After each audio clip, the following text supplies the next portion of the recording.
முதலமைச்சர் மீண்டும் டெல்லி சென்றிருக்கிறார். இந்த முறை கடந்த முறை என்னெல்லாம் இடம்பெறலையோ அந்த அம்சங்கள்லாம் இடம்பெற்றிருக்கிறத பார்க்கின்றோம். நிதி ஆயோக் கூட்டத்தில் இன்று கலந்து கொண்டு பிரதமர் நரேந்திர மோடியையும் சந்தித்து நிறைய தமிழ்நாட்டுக்கான கோரிக்கைகள், இன்னைக்கு திராவிட பெருங்கட்சிகள் என்னென்ன கொள்கை நிலைப்பாடாக அரசாக இருந்த போது எடுத்திருக்கிறாங்களோ, நீட் எதிர்ப்பு, மும்மொழி கொள்கை, சமக்ர சிக்ஷா அபியானுக்கு கண்டிஷன்ஸ் இல்லாமல் நிதி ஒதுக்குவது, இந்த மாதிரி லெகசியாக தமிழ்நாடு அரசுகள் வைத்து கொண்டிருக்கக்கூடிய கோரிக்கைகளை மீண்டும் வலியுறுத்தி பேசியிருக்கிறார் முதலமைச்சர். நேற்று ராகுல் காந்தி, சோனியா காந்தியும் கூட சந்தித்து பேசியிருக்கிறார். குடியரசு தலைவர், குடியரசு துணைத் தலைவரோடு மரியாதை நிமித்தமான சந்திப்பெல்லாம் நடந்திருக்கிறது. இது முக்கியத்துவம் பெறுகிறது. ஏனென்றால் இந்த டெல்லி தமிழ்நாடு உறவு என்பது ரொம்ப கண்டென்ஷியஸ் விஷயமாக, நிறைய சச்சரவுகள் நிறைந்த விஷயமாகத்தான் பல ஆட்சிகளில் இருந்திருக்கிறது. இந்த அரசு அதை எப்படி எதிர்கொள்ள போகிறது, எப்படி என்ன டோன் செட் பண்ண போகுது அப்படிங்கிறது ஓரளவுக்கு பார்த்துருக்கோம். அதில் சில திசைகள் தெரியுது. ஒரு கன்ஃபரன்டேஷனல் அப்ரோச் எடுக்க போகிறாங்களா, இல்லை சுமூகமாக எடுக்க போகிறாங்களா? டெல்லி அப்படின்னு பார்க்கும்போது பை எக்ஸ்டென்ஷன் காங்கிரஸோட உறவும் கூட இந்த அரசுக்கு, தமிழக வெற்றி கழகத்துக்கு, ஆளுங்கட்சிக்கு முக்கியத்துவம் பெறுகிறது. என்ன மாதிரியான உறவை காங்கிரஸோடு பேண போகிறாங்க, அந்த தேசையும் இந்த காங்கிரஸ் உறவை எப்படி மத்திய அரசோடு உறவோடு இன்டர்ஜெக்ட் ஆகுது, அது ரெண்டுத்துக்குமான கான்ஃப்ளிக்ட், இதெல்லாம் பற்றி கேள்வி எப்படி மேனேஜ் பண்ண போகிறாங்க, இதெல்லாம் கேள்விகளாக எழுந்திருக்கு. நம்ம அனலைஸ் பண்ண போகிறோம், விவாதிக்க போகிறோம், பேச போகிறோம். நம்முடைய நிறைய விருந்தினர்கள் இணைகிறார்கள். அரங்கத்தில் நாகராஜ் அரசியல் விமர்சகர், திரு மதிவாணன் அவர்கள் அரசியல் விமர்சகர் மூத்தவர், மற்றும் திரு சந்திரசேகரன் அவர்கள் இணைகிறார் காங்கிரஸ் கட்சியின் சார்பாக. பத்திரிகையாளர் சஞ்சீவி இணைகிறார். மற்றும் எதிர்கட்சியான அப்புறம் மனுஷபுத்திரன் அவர்களோட நம்ம பங்கேற்கிற முதல் நிகழ்ச்சின்னு நினைக்கிறேன். நான் பங்கேற்கிற முதல் நிகழ்ச்சி. ஆளுங்கட்சி கவிஞராக இருந்தவர் இன்னைக்கு எதிர்கட்சி கவிஞராக இருந்தார். சரி, ஆளுங்கட்சியில் மட்டும் என்னத்தை கண்டீங்க, அதை விடுங்க. சரி, பார்ப்போம், பேசுவோம். மனுஷபுத்திரன் சார், நம்பிக்கை அளிக்கதான் உங்கள்கிட்டேருந்தே ஆரம்பிப்போம். டெல்லி பயணத்தில் நீங்கள் தமிழ்நாடு அரசுகள், அது வந்து அதிமுகவோ திமுகவோ என்ன கொள்கை நிலைப்பாடுகள் எடுத்திருக்கிறதோ அதையே உறுதியாக சொல்லியிருக்கிறார். அதை பாராட்ட மாட்டீங்களா? அதில் அதாவது நாங்கள் எதிர்கட்சியாக வந்த பிறகு நான் பங்கேற்கிற முதல் நிகழ்ச்சி இதுதான். அப்படியா? நீங்கள் தான் அதை இன்று நெறிப்படுத்திக் கொண்டிருக்கிறீர்கள். அந்த பெருமை உங்களுக்கே இருக்கட்டும். இன்னொன்று, ஆளுங்கட்சியாக இருக்கிற போதும் நாங்கள் எதிர்கட்சியாகத்தான் செயல்பட்டுக் கொண்டிருந்தோம். ஒன்றிய அரசினுடைய பல்வேறு விதமான தமிழ்நாட்டிற்கு வஞ்சனை செய்யக்கூடிய திட்டங்களை எல்லாம் எதிர்த்து அந்த 5 ஆண்டுமே எதிர்கட்சி நிலையில் இருந்துதான் பேசிக் கொண்டிருந்தோம் என்பதையும் இந்த இடத்தில் நான் சொல்ல வேண்டியிருக்கிறது. ஏனென்றால் தேசிய அளவில் பாஜகவிற்கு ஒரு மிகப்பெரிய எதிர்கட்சியாக தொடர்ந்து திமுக தான் தமிழ்நாட்டில் இருந்து வந்திருக்கிறது என்பது உங்களுக்கு தெரியும். நீங்கள் கேட்ட கேள்வி என்பது பார்க்கிற போது நிதி ஆயோக் கூட்டத்தில் தமிழ்நாடு முதலமைச்சர் அவர்கள் முன்வைத்த பல்வேறு கோரிக்கைகளை பார்க்கிற போது இதெல்லாம் எங்கேயோ கேட்ட மாதிரி இருக்கிறது என்று தோன்றியது. அப்புறம் இதெல்லாம் நாம் சொல்லிக் கொண்டிருந்த விஷயமாயிற்று. இதெல்லாம் எப்படி திடீரென முதலமைச்சர் விஜய் அவர்களுடைய பெயரில் இது வருகிறது என்றெல்லாம் ஒரு குழப்பம் எனக்கு ஏற்பட்டது. அதாவது தமிழ்நாட்டை இன்றைக்கும் முத்துவேல் கருணாநிதி ஸ்டாலின் தான் ஆளுகிறார் என்பதற்கு இன்றைக்கு முதலமைச்சர் வைத்திருக்கக்கூடிய இந்த கோரிக்கைகளே ஒரு உதாரணம். நாங்கள் தமிழ்நாட்டினுடைய கருணாநிதி ஸ்டாலின் மட்டும் இல்ல, எடப்பாடி கே பழனிசாமி, ஓ பன்னீர்செல்வம், ஜெயலலிதா, மு கருணாநிதி, அவங்க எல்லாம் லெகசியா வச்சிட்டு இருக்கிற விஷயத்தை தானே தொடர்றாரு. இல்ல, அதாவது நீங்கள் நீட் எதிர்ப்பாக இருக்கட்டும், மும்மொழி கொள்கையாக இருக்கட்டும், அதே போல கல்வி நிதியை விடுவிக்க வேண்டும் என்கிற கோரிக்கை, கல்வி நிதியை நீங்கள் இந்தி திணிப்புக்கு ஒரு நிபந்தனையாக மாற்றி அதை பாத்தீங்கன்னா இந்த இந்தியை ஏற்றுக்கொண்டால் தான் கல்வி நாங்க உங்களுக்கான காசு கொடுப்போம்னு சொல்லிட்டு, இதெல்லாம் திமுக தீவிரமாக முன்னெடுத்த 5 ஆண்டுகளாக முன்னெடுத்த பல கோரிக்கைகள்.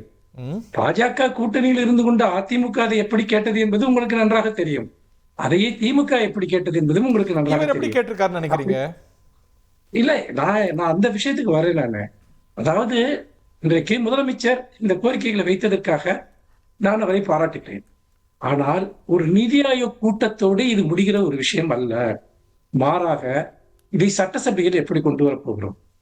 உதாரணமா நீங்க பாத்தீங்கன்னா, ஒன்றிய அரசினுடைய பல விஷயங்களுக்கு எதிராக இப்ப அந்த ஊரக வேலை வாய்ப்பு திட்டம் இருக்கு இல்லையா, அதற்கு இதற்கான ஒரு நிதி ஒதுக்கீடு அந்த நிதி ஒதுக்கீடு முன்னாடி சென்ட்ரல் கவர்மெண்ட் 90% கொடுத்துட்டு இருந்தாங்க. தமிழ்நாடு கவர்மெண்ட் 10% கொடுத்தாங்க. இப்ப அத வந்து சென்ட்ரல் கவர்மெண்ட் 60% தான் கொடுப்பாங்க.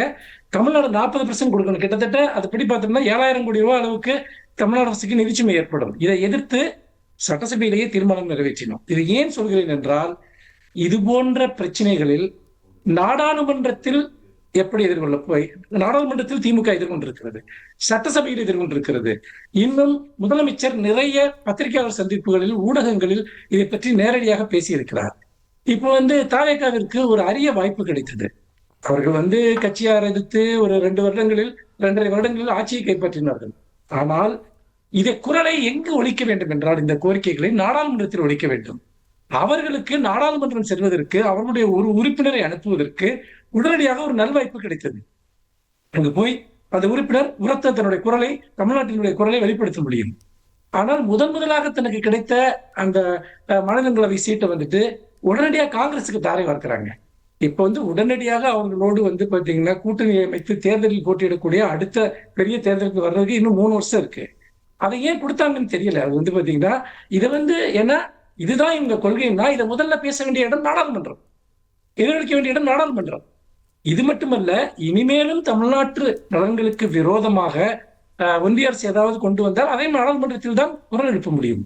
அங்க வாக்கெடுப்புல என்ன நிலைப்பாடு எடுக்கிறது, இதெல்லாம் பல பிரச்சனை இருக்கிறது. அப்படி இருக்கிற போது இன்றைக்கு திமுக தலைவர் இல்ல, நீங்க என்ன சொல்ல வரீங்க? அந்த சங்கடத்தை தவிர்க்கிறதுக்காக, அவங்க எவேட் பண்றதுக்காக காங்கிரஸ் கொடுத்தாங்கன்னு சொல்றீங்களா? இல்ல, அதாவது அவங்க இப்ப எப்படின்னு கேட்டீங்கன்னா, 2 குதிரைகளிலும் சவாரி செய்ய விரும்புகிறார்கள் என்பதைத்தான் நாம் பார்க்க முடிகிறது. இப்ப நான் அதுக்கு ஊரக இந்த வேலை வாய்ப்பு திட்டத்தை வந்து பாத்தீங்கன்னா அதுக்கு நிதி ஒதுக்கீடு பத்தி சொன்னேன். சில விஷயங்கள் எஸ்டாப்ளிஷ் ஆன சில விஷயங்களை வந்து நாங்களும் எதிர்க்கிறோம். நீங்களே அழகா சொன்னீங்க, இது தமிழ்நாட்டினுடைய எல்லா கட்சிகளும் சொல்லக்கூடிய ஒரு விஷயம். ஏனென்றால் இதை தவிர்த்து ஒருவர் தமிழ்நாட்டில் அரசியல் பண்ண முடியாது. ஏன்னா அண்ணாமலை வந்து கட்சி ஆரம்பிக்கிறப்போ சொன்னார் வந்துட்டு, உங்களுக்கு தெரியும் வந்து அதை கட்சி ஆரம்பிக்கிற சில நாட்களுக்கு முன்னாடி சொன்னாரு.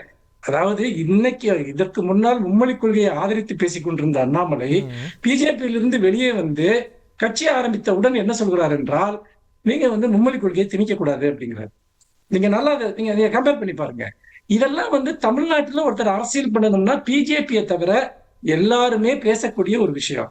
ஆனா இந்த விஷயங்களுக்கான தொடர் போராட்டம் அது ஊடகங்களில், சட்டசபையில் அல்லது வந்து பாத்தீங்கன்னா நாடாளுமன்றத்தில் நடத்த வேண்டிய அவசியம் இருக்கிறது. ஏன்னா தமிழ்நாட்டை வஞ்சிப்பதில் அதிமுக ஆட்சி காலத்திலும் சரி, திமுக ஆட்சி காலத்திலும் சரி, நம்மால் ஏற்கவே முடியாத எத்தனையோ விஷயங்களை தொடர்ந்து பாஜக திணித்துக் கொண்டிருக்கிறது. ஆளுநரை வைத்துக் கொண்டு இங்க வந்து பாத்தீங்கன்னா தொந்தரவு பண்றது. இங்கு மட்டுமல்ல, எங்கெல்லாம் பாஜக ஆளாத மாநிலங்கள் இருக்கிறதோ அங்கெல்லாம் அவர்கள் இந்த தொந்தரவை தொடர்ந்து மேற்கொண்டிருக்கிறார். ஆனால் இதற்கு எதிராக ஒரு மிகப்பெரிய ஒரு போராட்ட களத்தை திமுக தான் தொடர்ந்து உருவாக்கி வந்திருக்கிறது. அப்படி பார்க்கிற போது ஒரு புறம், அதாவது அவங்களை பொறுத்த வரைக்கும் இந்த விஷயத்தில் அவர்கள் ஏன்னா இப்ப வந்து இங்க இந்த பக்கம் வந்து முதலமைச்சர் விஜய் அவர்கள் டெல்லி போறாரு, நிதி ஆயோக் கூட்டத்தில் பேசிட்டு இருக்காரு. இங்க கரூர் சம்பவத்துல சிபிஐ விசாரணையை மீண்டும் தொடங்கி நடக்குதுங்கிற செய்திகள் வருகிறது. இதெல்லாம் ஒன்றுக்கொன்று தொடர்பற்ற செய்திகள் அல்ல. மேலும் பல விஷயங்களில் இவர்கள் மீது இருக்கக்கூடிய நெருக்கடிகள், அதே போல கவர்னர் இந்த ஆட்சியின் மீது எதிர்காலத்தில் செலுத்த போகிற செல்வாக்கு, இதெல்லாம் பல விஷயங்கள் இருக்கின்றன. அதிமுகவினுடைய அதிருப்தி அணியினருடைய விஷயம், இது பிஜேபி இந்த விஷயத்திற்குள் என்னவெல்லாம் செய்ய போகிறது என்பதெல்லாம் இருக்கிறது. அப்படி பார்க்கிற போது தொடர்ந்து ஏன் இதையெல்லாம் நீங்கள் பேச மறுக்கிறீர்கள் என்று ஒரு பெரிய பிரஷரை கொடுத்ததுக்கு அப்புறம் இப்போ வந்து நிதி ஆயோக் கூட்டத்துல வந்து விஜய் பேசுகிறார், பாராட்டுகிறோம். அதை வந்து அவர் தொடர்ந்து வலியுறுத்துவதற்கான ஒரு பின்புலமோ களமோ மோட்டிவேஷனோ அவங்களுக்கு இல்ல. அதை நாடாளுமன்றத்துல பேசுறதுக்கான வாய்ப்பையும் அவங்க தவற விட்டுட்டாங்க. மதிவான அவர்களோட வியூ பெறணும்னு நினைக்கிறேன். இது எங்க பாணி, நாங்க தான் இதுல அத்தாரிட்டி அப்படிங்கிறாரு. நாடாளுமன்றத்தில் ஒலிக்க வாய்ப்பு கிடைச்சதே அதை எடுத்துக்கலையே, அவர் கட்சிக்கு கொடுத்து தாழ தூக்கி அதுல என்ன யுக்திங்கிறாரு. உங்களுடைய முதற்கட்ட பார்வை? அது சார் பேசுறது என்னன்னா, திமுக ஆட்சி முத்துவேல் கருணாநிதி ஸ்டாலின் ஆட்சி தான் தொடருது அப்படின்னு 5 வருஷம் இதே மாதிரி சொல்லிகிட்டு இருக்கட்டும். அதில் ஒன்றும் யாருக்கும் அப்ஜெக்ஷன் இல்லை, கனவு கண்டுட்டு இருக்கலாம். ஆனால் விஜயை பொறுத்தவரை இல்லைங்க, ரொம்ப பிரில்லியண்ட்டான மூவ் தான் பண்ணுறாரு. இந்த டெல்லி விசிட்டில் பார்த்திங்கன்னா, இந்த நிதி ஆயோக் கூட்டத்தில் கலந்துக்கிட்டதில் பார்த்திங்கன்னா 2ஆக பிரிக்கணும். அதாவது கவர்னன்ஸ் என்பது வேறு, கட்சி பாலிட்டிக்ஸ் என்பது வேறு. அதில் ரொம்ப தெளிவாக இருக்கிறாரு. அரசியல் என்ற முறையில் தாவேகா அதனுடைய சித்தாந்த எதிரியாகத்தான் பாஜகவை தொடர்ந்து அது பார்க்கும், எதிர்க்கும். அதே போல் அரசியல் எதிரியாக திமுகவை எதிர்க்கும். ஆனால் ஆளும் மாநில கட்சி, ஆளும் கட்சி மாநில ஆட்சி என்ற முறையில் மத்திய ஆட்சியோடு நட்புறவு பேண வேண்டும், ஒத்துழைப்பு இருக்க வேண்டும் என்ற எண்ணம் அவருக்கு இருக்குது. டிமார்க்கேட் பண்ணுறாரு. எதிர்பார்ப்பு நல்லது, சாத்தியமா? அரசியல் வேற, நிர்வாகம் வேறங்கிறது சரி. ஆனால் பல சமயங்களில் நம்ம நாட்டில் இன்னைக்கு இருக்கிற சூழலில் ரெண்டும் ஒன்னோட ஒன்று முரண்படுறதும் சண்டைப்படுறதும் பார்த்துருக்கோம் தானே. அதாவதுங்க ஒரு நம்பிக்கையோடு நம்ம எல்லாத்தையும் பார்ப்போம், ஆப்டிமிஸ்டிக்காக. இப்போ டெல்லிக்கும் தமிழ்நாட்டுக்கும் சண்டைன்னு ஒரு ஃபால்ஸ் நெரேட்டிவை கிளப்பி அரசியல் ஆதாயத்துக்காக திமுக கிளப்பின அந்த ஒரு அனாமலி இன்றைக்கி விஜயால் சரி செய்யப்பட்டிருக்கிறது.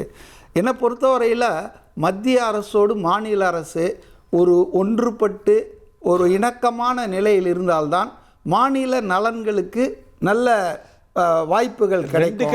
எதிர்த்தீங்கன்னா அவங்களும் அதை செய்யணும்ல. இல்ல அவங்க எவ்வளவு கோஆபரேட்டிவா பாஜக ஆளாத மாநிலங்களுக்கு இருக்கிறாங்க. நீங்கள் சொல்றதுல 100% உடன்படுறேன். ஏன்னா அவங்க தேர்தல் மேடைகளில் பிரதமர்லேருந்து அமித்ஷா வரைக்கும் எல்லாரும் பேசியிருக்காங்க, டபுள் இன்ஜின் சர்க்கார் வரணுன்றாங்க சட்டமன்ற தேர்தல். அதுவே அரசியல் சட்டத்துக்கு எதிரானது. ஒரு ஃபெடரல் செட்டப்பை அவங்களால ஒத்துக்க முடியல கேரக்டரை. அதனால் மத்தியில் ஆளும் கட்சி தான் மாநிலத்திலும் ஆண்டால்தான் அந்த மாநிலத்தின் டெவலப்மெண்ட் நல்லாயிருக்கும், வளர்ச்சி நல்லாயிருக்கும்னு சொல்கிறதே ரொம்ப தவறான ஒரு புரிதல் தாங்க. அப்போ அதை அவங்க செய்வாங்க. அதே போல் மாற்றாந்தாய் மனப்பான்மையோடு மாநில அரசுகளை நடத்துவார்கள். இதெல்லாம் அவங்க விட்டுருவாங்கன்னு நான் சொல்லவே இல்லை. ஆனால் அவங்க தவிர்க்கவே முடியாத அளவுக்கு ரொம்ப நியாயமான நிலையை மாநில அரசு எடுக்கும்போது ஒன்று அவங்க அதை ஏற்று தான் ஆகணும், இல்லைன்னா they will get exposed further. ரொம்ப அநியாயம் பண்ணுறாங்கப்பா மத்திய அரசுன்னு மக்கள் மன்றத்தில் அவங்க அம்பலம் ஆவாங்க. ஸோ என்னை பொறுத்த வரைக்கும் இன்றைக்கி விஜயினுடைய செய்தாரே அவர் நானும் நன்னயம் செய்து ஒருத்து விடல் அந்த மாதிரி சொல்கிறீங்க. கண்டிப்பாக அவங்க அப்படி இருந்தாலும் நம்ம பெருந்தன்மையாக இருந்து ஆமாம், அதில் ஒன்றும் நமக்கு ஃபோக்கஸ்டாக நம்ம இருக்கணுங்க. நமக்கு தமிழ்நாட்டு மக்களின் நலன், தமிழகத்தின் நலன், தமிழ்நாட்டின் திட்டங்கள், வளர்ச்சி. இப்போ பாருங்கள், இன்றைக்கி அவர் பேசினார், கன்னி பேச்சு தான். நீங்கள் இதை கம்பேர் பண்ணுங்க, மு.க. ஸ்டாலின் அனுபவம் வாய்ந்த வார்த்தையை தவிர்த்துடலாம், அது கொஞ்சம் செக்ஸிஸ்ட். ஓ அப்படியா, சரி. முதல் பேச்சு நிதி ஆயோக்கில். ஆனால் ஸ்டாலின் அவர்கள் முதல்வராக இருக்கும்போது முதல் 3 வருஷம் போகவே இல்லைங்க. என்ன சொன்னார்னு சொன்னால், வஞ்சிக்கிறது, பாரபட்சம் காட்டுகிறது, நிதி வருவாயில் நமக்கு நியாயம் இல்லை, அங்கே போய் பிரயோஜனம் இல்லைன்னு சொன்னார். அதுக்கு காணொலியெல்லாம் போடுவார், நான் ஏன் போகவில்லை தெரியுமான்னு சொல்லி போனார். ஆனால் கடைசியாக போனார். எப்போனா, நான் அதுக்குள்ளே போக விரும்பலை, அந்த டாஸ்மாக் சிஎம்டி விசாகன் மேலே ரெய்டு அந்த நிறுவனத்து மேலே ரெய்டு பல பேர் அதில் மாட்டிக்கிட்டு லண்டனுக்கெல்லாம் பறந்த பிறகு அந்த பிரச்சனை வந்த போது அவர் போனார். அதுக்காக போனார் நான் சொல்ல, அந்த பிரச்சனை வந்த போது போனார்.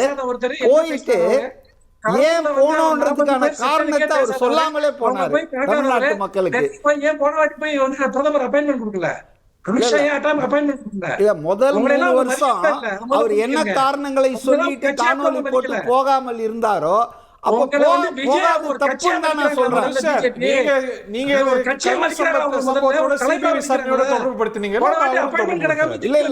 என்ன சொல்றேன்னா, நீங்க பேசும்போது நான் குறுக்கிடல, தயவு செய்து என்ன பேச விடுங்க, குறுக்கிடாதீங்க. நான் என்ன இல்லைங்க, நீங்க பேசும்போது நான் குறுக்கிட்டு இருக்கலாம், நிறைய பேசுனீங்க.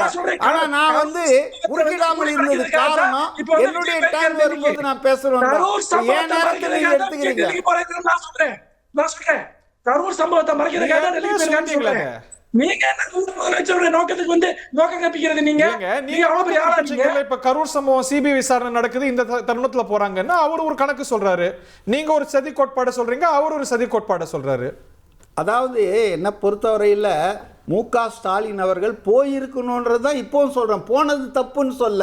அட்லீஸ்ட் கடைசி வருஷமாவது போனார, எதையுமே அவர் கேட்கிற மாதிரி தொடர்பு படுத்த முடியுமா? நம்ம இல்ல, நான் தொடர்பு படுத்தல, நிகழ்ச்சிகள் நடந்ததை சுட்டிக்காட்டினேன். இது நடந்த பிறகு அவர் போனாரு, அதுக்கு முதல் நாள் சொன்னாரு, அதெல்லாம் இப்ப மாறிடுச்சா? அத மக்கள் கிட்ட சொல்லணும் இல்ல, ஒவ்வொரு முறையும் போகாத. இப்போ அவர் நித்தி ஆயோக்கு திரு ஸ்டாலின் முதலமைச்சரா போன அப்புறமும் கூட அவருடைய டெல்லி எதிர்ப்பு தொடர்ந்தது இல்ல, தேர்தல் பிரச்சாரம் வரைக்கும் தொடர்ந்தது இல்ல. ஆமாங்க, இதில் வந்து என்ன, எனக்கு ஒன்றும் மாற்று கருத்து இல்லையா. அவர் தான் அவங்க அரசியல் ஆதாயத்துக்காக டெல்லிக்கும் தமிழ்நாட்டுக்குமான சண்டை நெல்லை அவங்க வரிச்சு கட்டினாங்க. அதனால் என்னை பொறுத்தவரையில் அவருடைய நிலைப்பாடு யதார்த்தமாகவே இருந்ததா நீங்கள் பார்க்கலையா? செல்வி ஜெயலலிதா அவர்களுமே கூட அது அந்த நிலைப்பாடு எடுத்து அவங்க கூட நெருங்கி போக பார்த்தாங்க. பட் டெல்லி நம்மள அந்த ஒரு பொசிஷனில் தானே போட்டிருக்குங்கிறதும் யதார்த்தம் தானே. அது உண்மைதாங்க. காங்கிரஸ் ஆட்சியிலும் இப்படி தாங்க நடந்திருக்கு. மாநிலங்களை அவங்க நடத்துகிற விதம் என்பது மத்திய அரசுகள் என்ன ஒன்றா கொஞ்சம் வித்தியாசம் இருக்கலாம். அளவுகள் வந்து இப்போ மோடி சர்க்கார் கொஞ்சம் கடுமையாக இருக்கலாம். காங்கிரஸ் சர்க்கார் வந்து நிச்சயமாக அதுவும் அது மாதிரி தான் நடத்தி இருக்குங்க. நான் அதெல்லாம் சொல்ல. இன்னைக்கு விஜய் எடுத்திருக்கிற நிலைப்பாடு வந்து சரியான நிலைப்பாடு. மாநிலத்துக்கு, அதாவது கட்சி அரசியல் வேற, கவர்னன்ஸ் வேற. ஒரு மாநில அரசுன்ற முறையில் இப்போ நான் ஒரே ஒரு சின்ன விஷயத்தை சொல்கிறேன். எடப்பாடியார் முதலமைச்சராக இருக்கும்போது பிரதமராக தான் மோடி வந்தாருங்க. அப்போ கருப்பு பலூன் விட்டாங்க, அப்போ வந்து கருப்பு கொடியெல்லாம் காட்டினாங்க, கோ பேக் மோடினாங்க. அதே ஆட்கள் இவங்க ஆட்சிக்கு வந்தவொன்னோ அதே பிரதமர் வராரு, வெள்ளை கொடியை பிடிச்சிட்டு போகிறாங்க. தங்கம் தென்னரசு போன்ற ஒரு மூத்த அமைச்சர் மோடியின் வருகை தமிழகத்துக்கு பெருமைன்றார். இந்த ரெட்டை வேடம் வேண்டாம்.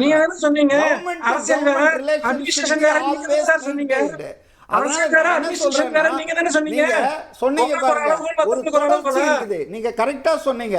தமிழ்நாட்டில் மாநில அரசுகள் கட்சிகள் மாறலாம், ஆட்சிகள் மாறலாம், ஆனால் தமிழ்நாட்டின் எண்ணம் இருக்கு பாருங்க.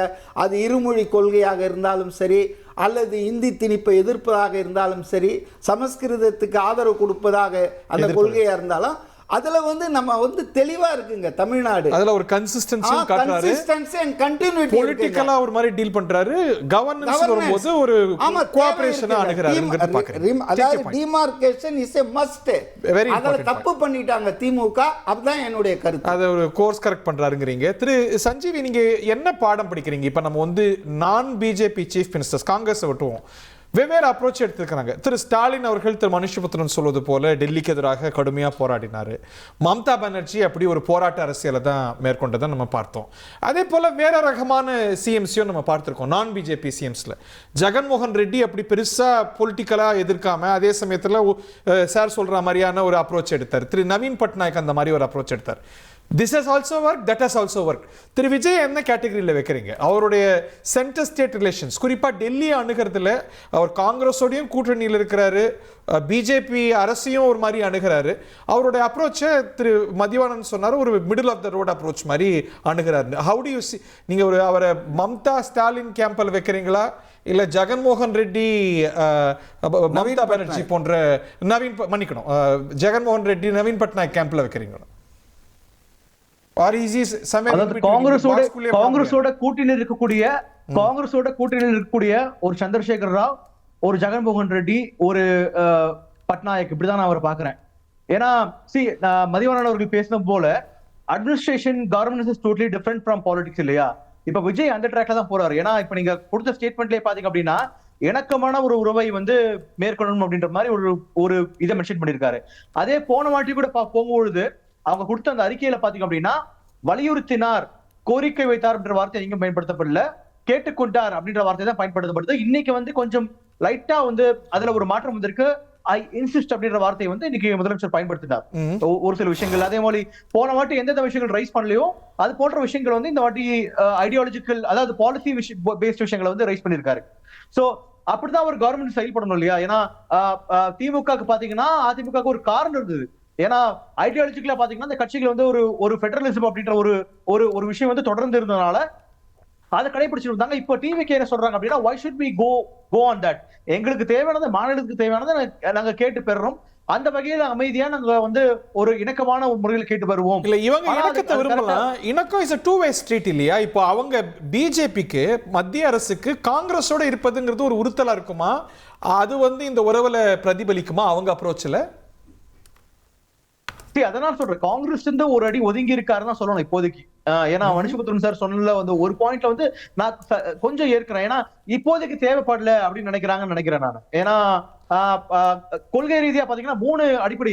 ஒண்ணு வந்து ஒரு கவர்மெண்ட் பாலிசி வைஸா கண்டிக்கிறது, ரெண்டாவது பாத்தீங்க அப்படின்னா பொலிட்டிக்கல் அட்டாக் பண்றது, மூணாவது ஐடியாலஜிக்கல் அட்டாக் பண்றது. சோ டிஎம்கே பாத்தீங்கன்னா அந்த 3வது லெவல்ல இருக்காங்க.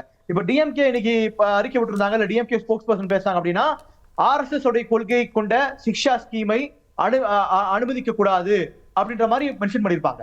சோ இன்னைக்கு பாத்தீங்க அப்படின்னா டிவிக்கு அறிக்கையில இட்ஸ் வெரி பாலிசி பேஸ்டா இருந்தது. லாங்குவேஜ்ல ஒரு மாடரேஷன் இருக்குன்னு பாக்குறீங்க. ஆமா, ஐடியாலஜிக்கல் பேஸ்டாவும் இல்ல, அல்லது ஒரு ஒரு ஒரு என்ன சொல்றது பொலிட்டிக்கல் பேஸ்டாவும் இல்ல, ரொம்ப ஒரு பாலிசி பேஸ்டான ஒரு அறிக்கையா இருந்தது அது. சோ ஒரு ஒரு ஒரு சீஃப் மினிஸ்டர் பிரைம் மினிஸ்டர் சந்திக்கும் போது அப்படிதான் இருக்கும் இல்லையா? அதை அடுத்து எப்படி கொண்டு போறாங்கன்னு தான் இருக்கு. இவங்க எப்படி கொண்டு போறாங்கிறது ஒண்ணு, அவங்க எப்படி இதை அணுகுறாங்கிறது இருக்குல்ல, அதுவுமே கூட இது இந்த உறவு எப்படி பரிமளிக்குதுங்கிறத டிசைட் பண்ணுவோம்ல. சென்டர் எப்படி இவரை பாக்குது இப்போ could be a strategy இல்லையா? முதல்ல நம்ம பொறுமையா கேட்டு பார்ப்போம், ஒரு வாட்டி கதவு தட்டி பார்க்கலாம், அடுத்த வாட்டி will bang the door, சாமதான பேத தண்டம் அப்படின்ற மாதிரி இருக்கு இல்லையா? ஸ்லோவா டிரான்சிஷன் எடுத்த உடனே இப்பதான்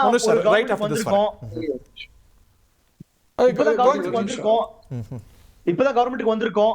சோ அடுத்து எப்படி அப்ரோச் இருக்கு பார்க்கலாமே. ஏன்னா இதுக்கு முன்பாக இருந்த அரசாங்கம் செய்த விஷயத்தை நம்மயே செய்யணும். ஏன்னா அதுக்கு ஒரு காரணம் சொன்ன மாதிரி அந்த திராவிட கட்சிகள் வந்து எப்பவுமே 1975 எமர்ஜென்சி அதை தொடர்ந்து நடந்த விஷயங்கள் எல்லாமே பாத்தீங்க அப்படின்னா அதுக்கு ஒரு கிராமர் இருக்கு, அதுக்கு ஒரு பேக்ரவுண்ட் இருக்கு. பட் பொலிட்டிக்கலா அதுக்கு ஒரு கரன்சி இருக்குல்ல. இப்போ மோடியா லேடியான்னு கேட்ட செல்வி ஜெயலலிதாவை இன்னி வரைக்கும் நினைவு கூர்றோம்.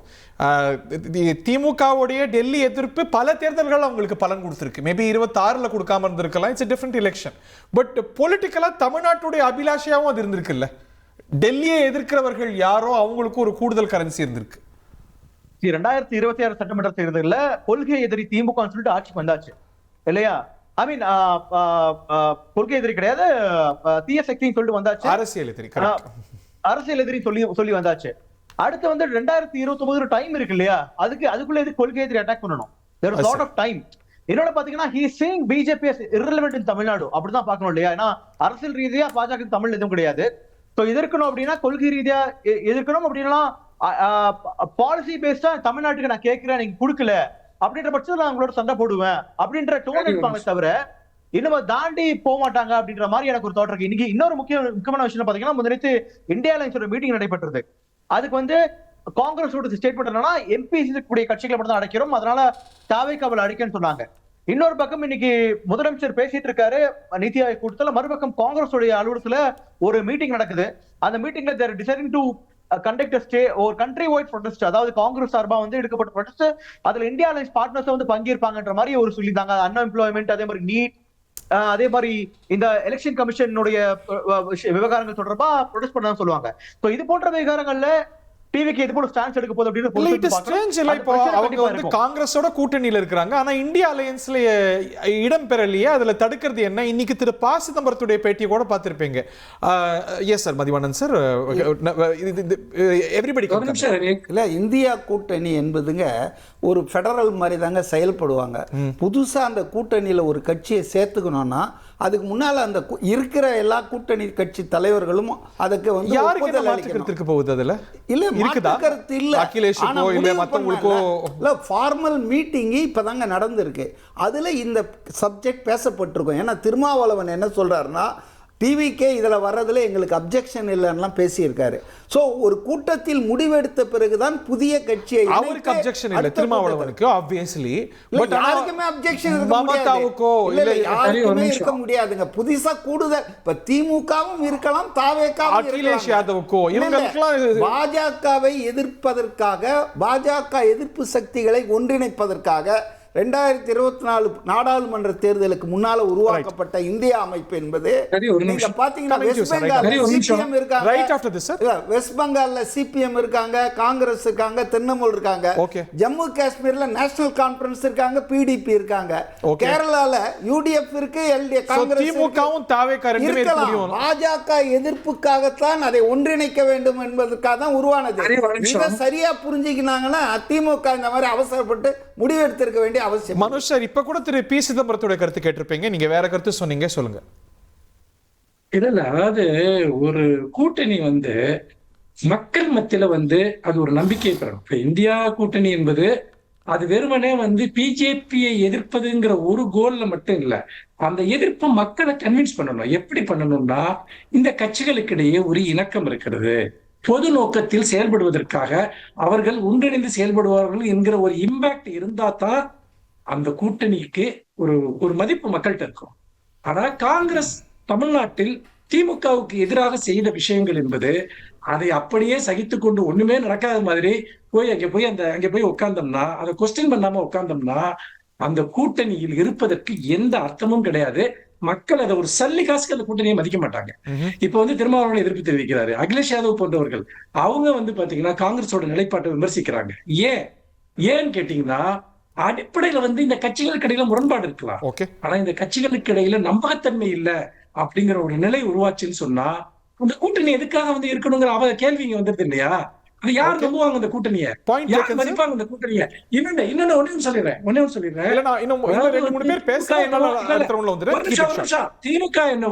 திமுக என்னவோ வந்து ஒன்றிய அரசோட எப்பவும் மோதல் மட்டுமே பண்ணிச்சுன்ற மாதிரியும், இப்ப வந்து 1 மாசம் தான் ஆகுது, இவங்க இணக்கப்போக்கை கடைபிடிக்கிறாங்கிற மாதிரியும் இங்க ஒரு தியரியை வந்து உருவாக்குறாங்க. முதல் விஷயம், இந்தியா கூட்டணியில் தாவேகா பங்கேற்காதற்கு மிக முக்கியமான காரணமே பிஜேபி எதிர்க்கிற சங்கடம் தங்களுக்கு வேண்டாம் என்பதற்காக. இன்னொரு விஷயம்,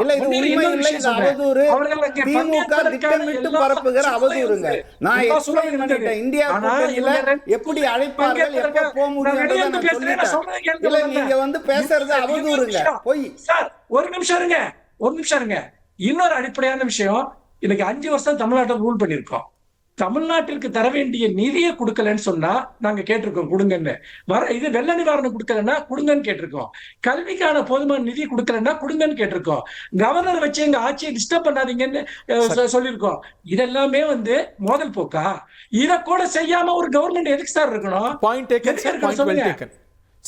அப்ப என்னன்னு கேட்டீங்கன்னா, அதாவது ஒரு ஒன்றிய அரசு மாநில அரசு சேர்ந்துதான் மாநிலத்தில் ஆட்சி நடக்குது. எத்தனையோ திட்டங்களை சேர்ந்துதான் செயல்படுத்துறோம். அதாவது உறவுக்கு கை கொடுப்போம், உரிமைக்கு குரல் கொடுப்போம்ன்றதான் எங்க பாலிசி. ஆனா நீங்க என்ன பண்றீங்கன்னா, அப்படியே கதையை தலைகீழா மாத்தி நாங்க டெய்லி சண்டை போட்டுக்கிட்டு இருந்த மாதிரியும், சண்டை போட வேண்டிய விஷயங்களுக்கு சண்டை போடுறோம். ஆனா கவர்னன்ஸ்ல தொடர்ந்து எத்தனையோ விதமான ஒத்துழைப்பு இருந்தது. ஆனா இவங்க என்ன பண்றாங்கன்னா, அரசியல் ரீதியா எதிரின்னு சொன்னா, இந்த கொள்கை எதிரின்னா எந்த கொள்கையை சார் நீங்க எதிர்த்தீங்க? நீங்க சொல்லுங்க. அதுக்கு வந்து ஒரு டைம் லிமிட் கொடுக்குறாங்க. அதாவது இவ்வளவு காலம் கழிச்சுதான் ஆரம்பத்துல நீட்டு மட்டும்தான் பாஜகவோட கொள்கையா? சர்ச்சை வந்து பாத்தீங்கன்னா கிறிஸ்துமஸ் அன்னைக்கு வந்து சர்ச்சை வந்து பாத்தீங்கன்னா எரிச்சாங்க. ஒரு கண்டனம் விஜய் கொடுத்தாரா வந்துட்டு? வட இந்தியா முழுக்க சர்ச்சை எரிச்சாங்க வந்துட்டு. அப்போ பாஜகவையோ RSS-ஐயோ எந்த இடத்துல ஒரு வார்த்தை பேசாம நீங்க ஏதோ வந்து கொள்கை எதிரி நாடகம் ஆடிக்கிட்டு இருந்தீங்கன்னா, கொள்கை எதிரிக்கு எதிராக என்ன பண்ணீங்க? நாங்க பண்ண நீங்களும் பண்ணுவீங்க. சஞ்சீவி, இதுல இவங்க ஒட்டாம இருக்கிறாங்களோ காங்கிரஸோட? ஒரு பக்கம் கூட்டணியில இருக்கிறாங்க, ராகுல் சோனியாவை பாக்குறாங்க. நினைத்திருந்தா இவங்க இன்சிஸ்ட் பண்ணா இந்தியா அலையன்ஸ்ல அவங்க பங்கு கொண்டு இருக்க முடியும். காங்கிரஸும் கூட அதை ஃபாஸ்ட் ஃபார்வர்ட் பண்ணியிருக்கோம். ஸோ சார் சொன்ன மாதிரி அந்த சங்கடம் வேணாம், why should we get involve அப்படின்னு ரொம்ப காஷியஸா அப்ரோச் பண்றாங்களோ? ஒரு விஷயம் என்ன அப்படின்னா, ஒருவேளை டிவிக்கு இந்த முறை வந்து ஒரு மெஜாரிட்டி கவர்மெண்ட் வந்திருந்தாங்க அப்படின்னா காங்கிரஸ் ஹெல்ப் அவங்க தேவைப்பட்டிருக்காது இல்லையா? அதுதான் உண்மை.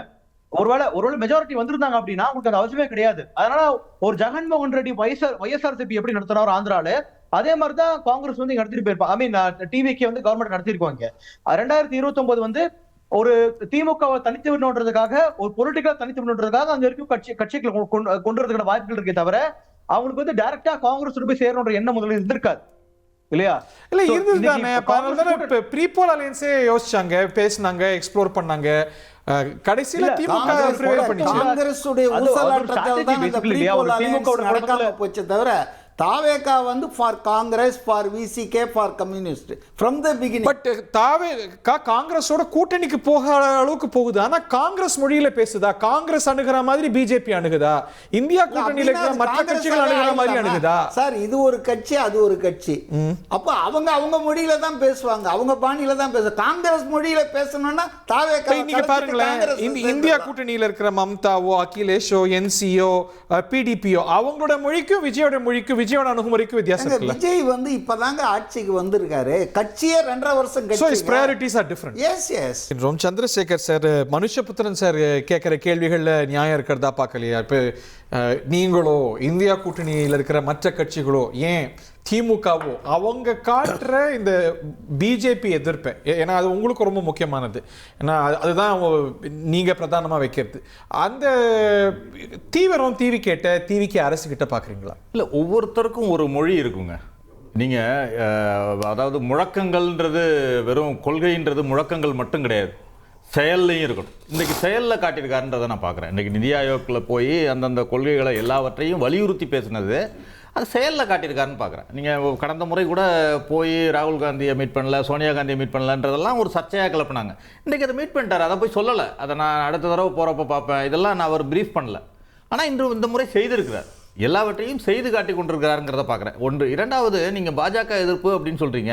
காங்கிரஸை விட வேறு யார் பாஜகவை எதிர்ப்பவர்கள் இருக்க முடியும்? அவரை ஒரு பதவியேற்பு விழாவில் மேடையில் உட்கார வைக்கிறப்பவே காட்டிட்டாரு, ஆல் இந்தியாவுக்கும் நான் காங்கிரஸோட இருக்கேன்றதை காட்டு. இதை விட வேறு என்ன செய்ய முடியும்? நீங்கள் உறவு அடுத்து வி.டி. சதீஷன் பதவியேற்பு விழாக்கு போலியே இவங்களோட அதான் சொல்கிறேன், அது எல்லாவற்றுக்கும் போகணும், எல்லாவற்றுக்கும் செய்யணுன்றது கிடையாது. நம்ம எதிர்பார்க்குறதெல்லாம் அவர் செய்யணும்னு நினைக்க முடியாது. நீங்கள் எதற்காக போகலை, எதற்காக செய்யலை அப்படிங்கிறதுக்கெல்லாம் பல காரணங்கள் இருக்கலாம். அதற்கு பல காரணங்கள் இருக்கலாம். நீங்க உறவுக்கு கை கொடுப்போம், தீவிரம் பிஜேபி எதிர்ப்பு தீவிரம் இங்க பாக்குறீங்க. உறவுக்கு கை கொடுப்போம், உரிமைக்கு குரல் கொடுப்போம் சொல்லி சொன்னார் ஒரு சொன்னாரு. அது இப்போ பாஜக உறவுக்கு கை கொடுக்க அவங்க தயாராயிட்டாங்கன்றதும் எனக்கு தெரியுது. அப்படியே அவங்க திமுக அதை நோக்கி சென்று கொண்டிருக்கிறது பாக்குறேன். ஏன்னா கேஸ் அடுத்தது இடி வழக்குகள் இதெல்லாம் இருக்கு, எல்லா காலத்திலும் இருந்துச்சு, எல்லாருக்கும் இருக்கு. அவர்களுக்கு இருப்பது கொஞ்சம் ஸ்பெஷலா இருக்கும். அதாவது அவர்களுக்கு என்னன்னா தோல்வியை ஏற்றுக்கொள்ள தயாரா திமுக. ஒன்று சரியா திருப்பி நான் பேசிடுறேன், அப்புறம் சொல்லுங்க, நான் சொல்லிடுறேன், அப்புறம் சொல்லுங்க. நீங்க குற்றச்சாட்டை சொல்றீங்கல்ல, நீங்க குற்றச்சாட்டை சொன்னீங்கல்ல, காங்கிரஸ் மேல குற்றச்சாட்டை வச்சீங்க, நான் அதுக்கு பதில் சொல்லணுமா வேண்டாமா? நீங்க காங்கிரஸ் மேல குற்றச்சாட்டை சொன்னீங்க, நான் அதற்கான பதில சொல்றேன், அவ்வளவுதான். நீங்க நான் சொன்ன பிறகு நீங்க மறுத்து பேசுங்க, நான் சொன்ன பிறகு மறுத்து பேசுங்க. அதாவது தேர்தல் முடிவுகள் வெளிவரப்போது பாஜகவின் பின்னணியில திமுகவும் அதிமுகவும் பேசுது, இதுதான் எங்க குற்றச்சாட்டு. அதாவது நீங்க சாதாரணமா நாங்க போய் ஒரே நாள்ல போய் ஆதரவு தெரிவிக்கல. அதாவது ஒரே நாள்ல போய் நாங்க ஆதரவு தெரிவித்தோம் என்ற காரணமே என்னன்னா, பாஜகவோட பின்னணியில இவங்க அதிமுகவும் திமுகவும் ஒன்றாக ஆட்சி அமைக்க முயற்சி செய்யறாங்க. இதை நாங்க மட்டும் சொல்லல, இதை சொல்வது இன்றைக்கு அவர்கள் பேச்சு, அவர்கள் தானாகவே தனிமைப்பட்டு போனார்கள். பாஜகவோட பின்னணி தான். அப்புறம் கவர்னர் பண்றாரு, கவர்னர் செய்யும் பொழுது கவர்னரின் பின்னணியில் இருப்பது யார்? கவர்னர் அதை முன்னெடுக்கிறார். திமுகவும் அதிமுகவும் கூட்டணி அமைக்க வேண்டும் என்று கவர்னர். எனக்கே கேட்கல நீங்க பேசுறது, அவர் முடிச்சிட்டு நான் வரேன். அதாவது திமுகவும் கவர்னர் முன்னெடுக்கிறார் என்று சொன்னால் அது யார் முன்னெடுப்பாங்க? திமுகவும் அதிமுகவும் வந்தால் நான் அழைப்பேன்னு கவர்னர் பேட்டி இருக்கு என்கிட்ட இருக்கு. திமுகவும் அதிமுகவும் வந்தால் நான் அழைப்பேன் அப்படின்னு சொல்றாரு. அவரே முன்னெடுத்து கொடுக்கிறார். பல காலகட்டங்களில் பார்த்திருக்கோம், ஓபிஎஸ்ஸையும் இபிஎஸ்ஸையும் சேர்த்து வைத்தது கவர்னர் சேர்த்து வச்சிருக்காரு. அதிமுக பிரிந்தது சேர்த்தது எல்லாவற்றையும் கவர்னர் செய்திருக்கிறாரு. இன்றைக்கு அதிமுகவையும் திமுகவையும் சேர்க்கும் வேலையை கவர்னர் செய்ய பார்த்தார், அதை காங்கிரஸ் தடுத்தது. இன்றைக்கு கம்யூனிஸ்ட் கட்சிகள் தடுத்திருக்கிறது. இவர்கள் தோல்வியை ஏற்றுக்கொள்ளக்கூடிய மனநிலையில திமுக இல்லைங்க. இன்றைக்கும் நான் சொல்றாரு, திரு ஸ்டாலின் தான் ஆள்கிறார்னு சொல்றாரு. அவரே சொல்றாரு, முதல்வரும் சொல்கிறார், நாங்க தான் வழி அனுப்பி வச்சோம், நாங்கள் எங்களிடம் அப்ரூவல் வாங்கிட்டு தான் கம்யூனிஸ்ட் இயக்கங்கள் விசிக எல்லாம் போனது சொன்னதுனாலதான் இன்றைக்கு அவர்கள் வெளியில் சென்றிருக்காங்க. அவங்கள தனி பார்ட்டி கம்யூனிஸ்ட், அவர்கள் மார்க்சிஸ்ட் கம்யூனிஸ்ட் சண்முகம் அவர்கள் என்ன சொன்னாரு, நாங்க தனி பார்ட்டிங்க, ஏங்க அவர்கிட்ட போய் அப்ரூவல் வாங்கணும்?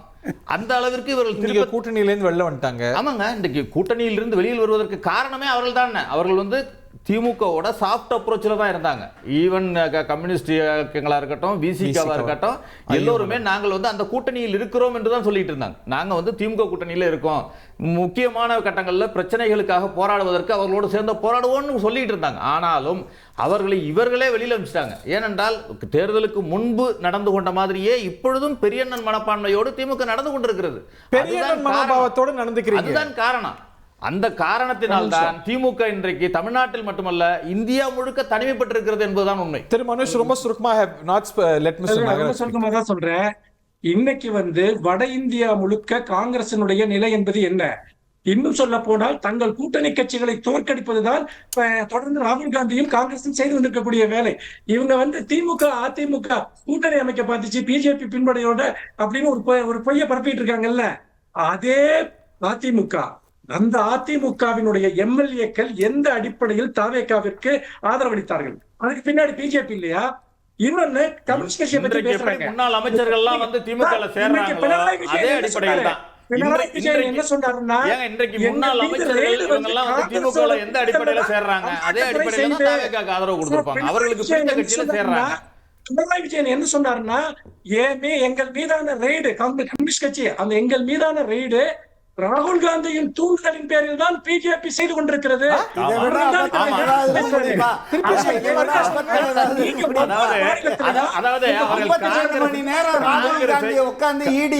காங்கிரஸை ஓங்கி திட்டினால் அவர் காங்கிரஸை அதிகபட்சமாக எவ்வளவுக்கு எவ்வளவு திட்டுறாங்களோ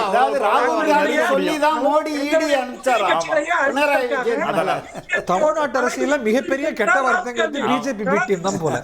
அவரு பிஜேபி ராகுல் என்ன நிஜமா சீரியஸா சொல்றீங்க? ராகுல் காந்தி சொல்லி பிஜேபி ரைட் நடத்துமா? நிஜமாவே சொல்றீங்க மனோஜ் சார்? புரியல. ராகுல் காந்தி சொல்லி பிஜேபி ரைட் நடத்துமா? பினராயி விஜயன் சார் இல்ல நான் என்ன சொல்றேன்னா, பினராயி விஜயன் அவருடைய ஸ்டேட்மெண்ட் பாருங்க, வந்துட்டு எங்க மேல ரெய்டு நடத்தணும்னு பிரஷர் கொடுத்ததுங்கிறது ராகுல் காந்தி தான் சொன்னாரா இல்லையா? அவங்களுடைய தூண்டுதல்னாலதான் இது நடக்குதுன்னு சொன்னாரா இல்லையா? அப்ப என்னன்னு கேட்டீங்கன்னா, ஒரு மாநிலத்துல இந்தியா கூட்டணியில் இருக்க ஒரு கட்சிக்கு எதிராக அதே மாதிரி மேற்கு வங்கத்துல போய் என்ன பேசுறாரு? இது வந்து திரிணாமுல் காங்கிரஸ் ஒரு பயங்கரவாத கட்சின்னு ராகுல் காந்தி பேசுறாரு வந்துட்டு. அப்ப பயங்கரவாத கட்சியோட இந்தியா கூட்டணியில வந்து உட்காருவாங்க. இன்னும் சொல்ல போனா ஊழல் கட்சின்னு கம்யூனிஸ்ட் வந்து பாத்தீங்கன்னா கேரளாவோட பேசிட்டு அவங்களோட போய் இந்தியா கூட்டணியில உட்காருவாங்க. கேரளால காங்கிரசும் கம்யூனிஸ்டும் எதிரெதிர் நிலைப்பாட்டில் இருந்து இங்கு திமுக கூட்டணியில் தொடர்ந்தது கடந்த காலங்களில் நடந்தது இல்ல.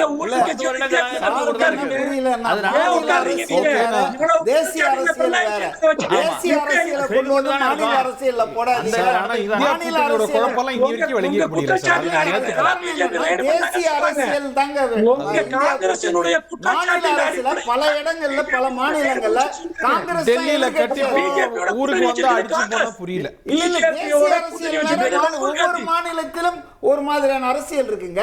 அது முரண்பாடுதான், நம்ம மறுக்க முடியாது. நாகராஜ், இந்த டெல்லி தமிழ்நாடு உறவு, தாவேகா காங்கிரஸ் உறவு, தாவேகா பாஜக உறவு, தமிழ்நாடு மத்திய அரசு உறவு, இது எல்லாமே கலந்தது. எப்படி அமைது? தலை சுத்திரும் நினைக்கிறேன். Okay, jokes apart. எனக்கு வந்து என்னன்னா, என்ன எக்ஸ்பெக்டேஷன் இருக்கு இன்னைக்கு கிரவுண்ட்லன்றதை நான் பேசணும்னு நினைக்கிறேன். மக்களோட எக்ஸ்பெக்டேஷன் என்னவா இருக்குன்னா, கவர்மெண்ட் வேற, political parties different.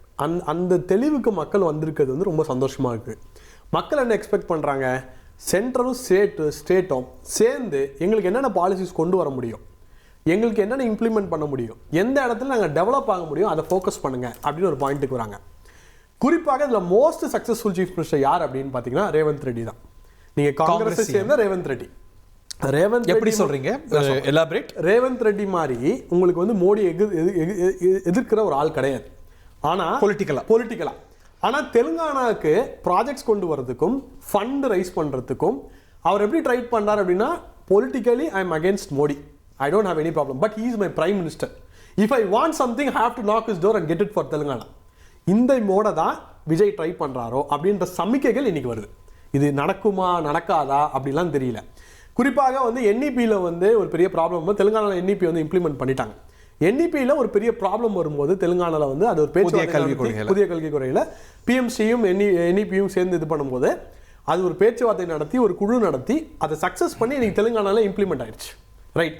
So Vijay வந்து எந்த மோடுக்கு போகிறார்? இப்போ ஃபார் எக்ஸாம்பிள் ப்ராப்ளமேட்டிக்காக இருக்கிற ஸ்கீம்ஸ் தமிழ்நாட்டுக்குன்னு இருக்கும்போது எந்தெந்த ஸ்கீமை குழு நடத்தி பேச்சுவார்த்தை நடத்தி அதை சக்ஸஸ் கொண்டு வரலாம் அப்படின்றது அது ஒரு மோட். இந்த என்இபியில் ஒரு நிலைப்பாடு எடுக்கிறாரு. ஜிபி ராம்ஜியில் வேற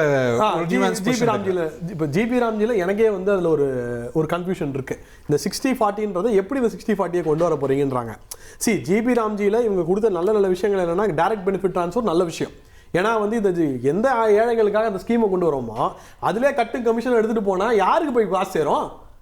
நீங்க இப்படிதான் பல ஸ்கீமை வந்து விவசாயிகளுக்கான ஸ்கீமை வந்து மாநில அரசுடைய நிதிச்சுமை பெருகுது இல்ல, அது வந்து அதை வந்து அக்செப்டபிள். அதை எப்படி பேலன்ஸ் பண்ணுன்றதை சென்ட்ரல் கவர்மெண்ட் வந்து சொல்லணும். அது ஆனால் மைட் பி லாஸ்ட் பிரீக் ஆஃப் அந்த இதில் வந்ததுனால அதுக்கு இன்னும் தெளிவு வரல. இந்த பட்ஜெட்ல வந்து ஐ மீன் நெக்ஸ்ட் பட்ஜெட் கமிங் பட்ஜெட்ல வந்து அதுக்கான ஒரு விளக்கவரை வரும் நான் நினைக்கிறேன். அதுல இல்ல நான் முடிச்சேன்.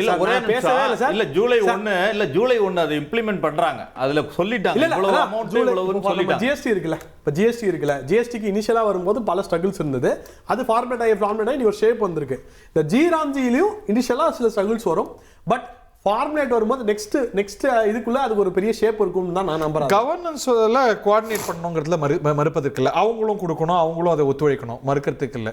பட் பொலிட்டிக்கலா how far is he going? பிஜேபியை வந்து எப்படி அணுகிறாருன்னு நினைக்கிறீங்க? பொலிட்டிக்கலி அவர் பிஜேபியை பக்கத்து வீட்டுக்காரன், என் பக்கத்து வீட்டு, எனக்கு சண்டையும் கிடையாது, எனக்கு வந்து ஒட்டாம இரு தாமரை போலி ஒட்டி ஒட்டாமல் இருந்தா பார்க்குறேன். ஏன்னா அவர் 5 வருஷம் கவர்மெண்ட் ரூல் பண்ணோம். டிவிக்கனால எந்த பிரச்சனையும் கிடையாது, பிஜேபிக்கு டிவிக்கனால எந்த பிரச்சனையும் கிடையாது. காங்கிரஸ் தானே அதில் இரிட்டன்ட் இல்லைங்க, அது எப்பவுமே அது தமிழ்நாடு பாலிடிக்ஸ் சொல்லி காங்கிரஸ் எப்பவுமே இரிட்டன்டா இல்ல. அதனால பிஜேபி வேற மாதிரி அவரை டீல் பண்ணுமா? இவர் உறவுக்கு கை கொடுத்தாலும் நீ காங்கிரஸ் கையை பிடிச்சிருக்க, காங்கிரஸ் எம்பவர் பண்றேன்னு ஒரு மாத்துக்கு நான் மாறுபடுறேன். டிவி கேக்கு நீங்க ஒரு எம்பியாவது இருக்கா தமிழ்நாட்டுல இருந்து? இல்ல, வந்தா 2029 தான் வரணும். சரி, ஒரே ஒரு ராஜ்யசபா இருக்கிற வாய்ப்பு இருக்கு, அதுவும் காங்கிரஸ் தாராவாத்தாச்சு. அது ஒரு ஸ்ட்ராட்டஜிக் நிலைப்பாடு, ஸ்ட்ராட்டஜிக் பிளண்டர். டிவிகே பண்ண ஸ்ட்ராட்டஜிக் பிளண்டர் அதுதான். They should have sent their representative to Rajya Sabha. இப்போ ராஜ்யசபால டிவிகே எதிர்த்து ஓட்டு போட்டா என்ன எஃபெக்ட் இருக்கும்? ஒரு காங்கிரஸ்காரங்க 10 மனுஷன் என்ன சொல்றாரு, அது வேண்டாம், பிஜேபியை பகச்சுக்கு வேண்டாம் தான் இந்த சீட்டியை தரவத்து. அது ரொம்ப இல்லங்க, பகச்சுக்கிறது பகச்சாம இருக்கு. ஏன்னா the confrontation happens with the center in the parliament. மக்களுக்கு நல்லது நடக்கணும். இந்த ஸ்கீம்ஸ்லாம் இம்ப்ளிமெண்ட் பண்ணணும்னா சென்ட்ரல் கவர்மெண்ட் சப்போர்ட் வேணுமா வேணாமா? வேணுங்கும் போது ஏன் எல்லாரும் முக ஸ்டாலின் அவர்கள் மாதிரி தப்பு பண்ணணும்னு நினைக்கிறீங்க? என்ன தப்பு பண்ணாரு அவரு? எல்லா இடத்துலயும் சண்டை கடைசியில ஸ்டேட் எலெக்ஷனே எனக்கு டெல்லிக்கு தான் பிரச்சனை பண்ணு. இல்ல நான் முடிக்கிறேன்னா நீங்க நிறைய பேசிட்டீங்க, நான் பேசுறேன். எல்லா இடத்துலயும் இப்போ ஒரு எக்ஸாம்பிள் வந்து என்இபி தானே கேட்டாங்க, நானும் நெக்ஸ்டாக கேட்டோம், திமுக கேட்டோம், மக்களுக்காக கேட்டோம், இண்டிபெண்டன்ட் அதிகாரிங்க மக்களுக்காக தானே கேட்டோம். திமுக யாருக்காக கேட்டுச்சு?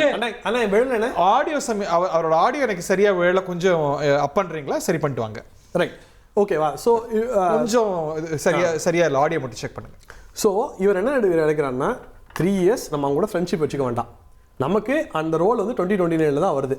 நெக்ஸ்ட் 2.5 years வந்து ஸ்மூத்தாக கவர்மெண்ட் ரன் பண்ணணும், ஃபண்டெல்லாம் வாங்கணும். இப்போ டான்ஜெட்கோவில் பெரிய பிரச்சனை இருக்குது. டான்ஜெட்கோ வந்து ஒரு மிகப்பெரிய சீரமைப்புக்கு ஆகணும்னு நினைக்கிறேன். ஏன்னா நான் 2 நாளில் வந்து எனக்கு வந்து 12 வாட்டி கரண்ட் கட் ஆயிருக்கு. நான் டைம் பை டைம் நான் ட்விட்டரில் வந்து போட்டுக்கிட்டே இருக்கேன். இந்த டைம் கட் ஆச்சு, இந்த டைம் 5 நிமிஷம் கட் ஆகுது, 10 நிமிஷம் கட் ஆகுது, 20 நிமிஷம் கட் ஆகுது. இப்போ நம்மளோட கரண்ட் வேஸ்டேஜ் லிமிட் வந்து எவ்வளோன்றது நம்ம யாருக்கும் தெரியாது, அதை மெஷர் பண்ணணும். ஸோ டான்ஜெட்கோவில் பெரிய சீரமைப்பு கொண்டு வரணும், லா அண்ட் ஆர்டரில் பெரிய சீரமைப்பு கொண்டு வரணும். இந்த மாதிரி பல விஷயங்கள் கொண்டு வரும்போது ஒரு கோஆர்டினேஷன் தேவைப்படுகிறது. எதிரியா பார்க்காம எதிரியும் வேண்டாம், நண்பனும் வேண்டாம், வேலையை முடிச்சுட்டு வரலாம், அவ்வளவுதான். இது பொலிட்டிக்கலா அது சஸ்டைனபிளா? இன்னைக்கு மார்க்சிஸ்ட் கம்யூனிஸ்ட் கட்சிக்கோ, விடுதலை சிறுத்தைகள் கட்சிக்கோ, IOML-க்கோ பாஜக எதிர்ப்புங்கிறது வந்து ஒரு அடிப்படையான தேவை. இவர் பாஜக ஆதரிக்கலையே, இல்ல எங்கேயுமே ஆதரிக்கலையே. எதிர்க்கணும்னு நினைப்பாங்கல்ல அவங்க, தீவிரமா எதிர்க்கணும்னு நினைக்கிற கட்சிகள், அவங்களுக்கு எல்லாம் அந்த எக்ஸ்பெக்டேஷன் க்ளோஸா பண்ணா போதும் சார். 29 க்ளோஸா பண்ணா போதும். பட் அவர் வந்து தனி மெஜாரிட்டில வந்தா கணக்கு. பட் இன்னைக்கு இந்த கட்சிகளே சாட்டிஸ்ஃபை, இவங்களுடைய பொலிட்டிக்கல் கான்ஸ்டிட்யூன்சி சாட்டிஸ்ஃபை பண்றாங்க. அவர் சிஎம் வந்ததுக்கு அப்புறம், விஜய் சார் சிஎம் வந்ததுக்கு அப்புறம் சென்ட்ரல் கவர்மெண்ட் வந்து எந்த புதிய திட்டத்தை பெருசா கொண்டு வந்தது, அது எது புதுசா இருக்கு அப்படின்னு பார்த்தா எதுவுமே பெருசா இல்லை. டீலிமிட்டேஷன் பில் திருப்பி வந்து அநேகமா அது பாஸ் ஆகிடும். ஏன்னா டிஎம்சில இருந்து இன்னொரு 10 பேர் சேர்ந்துட்டாங்கன்னா எப்படி 22 people வாக் அவுட் பண்ணிடுவாங்க, டிஎம்கேல இருந்து மினிமம் வாக் அவுட் பண்ணிடுவாங்க. வாக் அவுட் பண்ணும் அப்படியே மனுஷபுத்திரன் அவர் வாக் அவுட் பண்ணுவாங்க, மினிமம் வாக் அவுட் பண்ணுவாங்க. அப்படி இது வந்து அடிப்படை இல்லாத எந்த விஷயங்களையும் வந்து பாத்தீங்கன்னா இல்ல, நான் இருக்கேன், ஒரு நிமிஷம் இருங்க. அதாவது என்ன பிரச்சனைன்னா, திமுக வந்து காங்கிரஸ் கூட்டணியில இருந்து வெளியேறணும்னு சொன்ன அந்த அறிக்கையில தெளிவா சொல்லியிருக்கு, தமிழ்நாட்டை பாதிக்கக்கூடிய எல்லா பிரச்சனைகளிலும் நாங்க வந்து பாத்தீங்கன்னா தமிழ்நாட்டின் நலன் சார்ந்த முடிவைத்தான் எடுப்போம்னு தெளிவா அதுல வந்து சொல்லியிருக்கு. இவங்க பாட்டுக்கு வாக் அவுட் பண்ணிடுவாங்கன்னு இவங்க ஒரு ஸ்ட்ராட்டஜி சொன்னாங்கன்னா, தாவேக என்ன பண்ணுவோம், அதிமுக என்ன பண்ணுங்கிற மாதிரி எங்களை பத்தி பேச வேணாம். நாங்க என்ன பொலிட்டிக்கல் ஸ்ட்ராட்டஜி நாங்க ஃபாலோ பண்ணுவோம். 2026 மே 4க்கு முன்னாடி எப்படி இருந்துச்சு? ஒரு நிமிஷம் சொல்லுங்க. நீங்க வாக் அவுட் தானே பண்ணீங்க. ஒரே ஒரு நிமிஷம் இருக்கு சார், ஒரு நிமிஷம் இருக்கு சார். நான் பேசுறதுக்கு விடுங்க சார். முதல்ல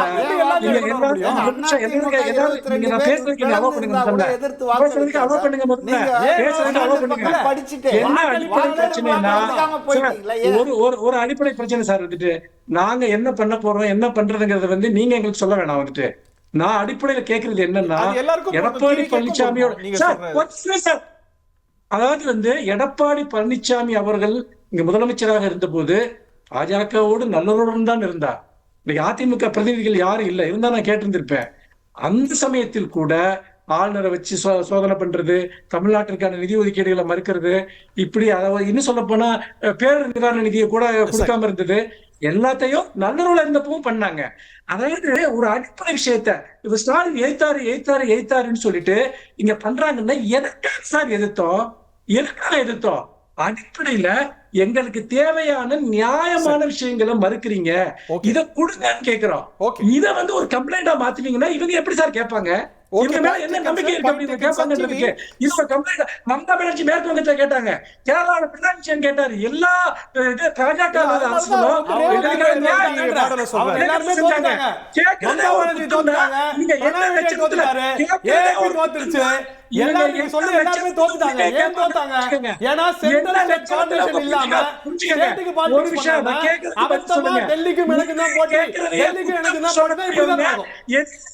என்ன லட்சணத்துல உரிமையை கேட்பாங்க?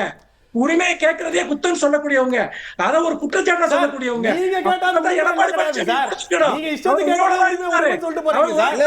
நாடாளுமன்றத்தில் பேச வேண்டியதை, தேர்தலில் எழுப்ப வேண்டியதை சட்டமன்றத்தில் எழுப்புற தப்ப திமுக பண்ணதுன்னு தான்.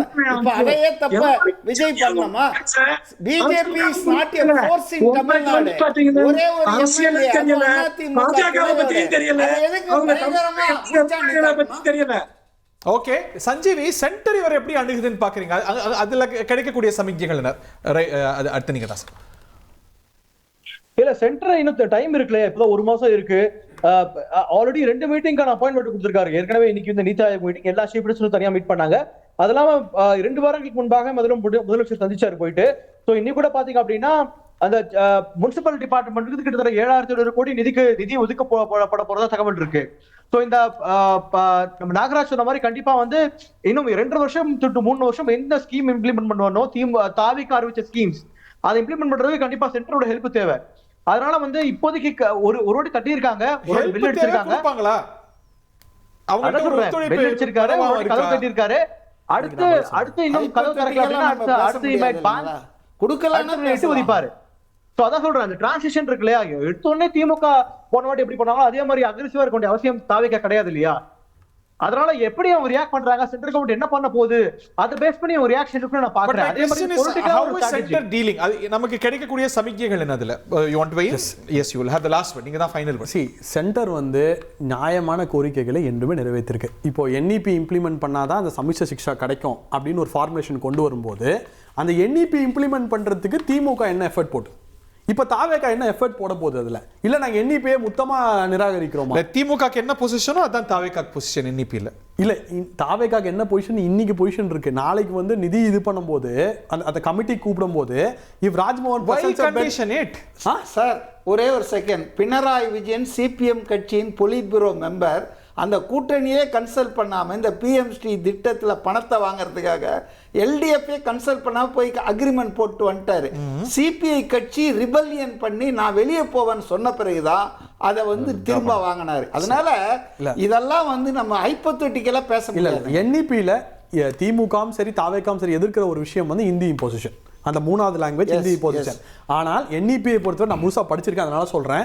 3rd language can be any language. It can be French, it can தனி டிபேட். பட் நான் சொல்றேன், சோ இப்படி நம்ம இந்தி இல்லாத வேற ஒரு மொழின்னு சொல்லி ஒரு அதுக்கு என்ன அப்பாரட்டஸ் நம்மகிட்ட இருக்கு? இப்ப ஜெர்மனை கத்து கொடுக்கவோ பிரெஞ்சை கத்து கொடுக்கவோ நம்மகிட்ட மொழி எதுக்கு தேவைன்றானே?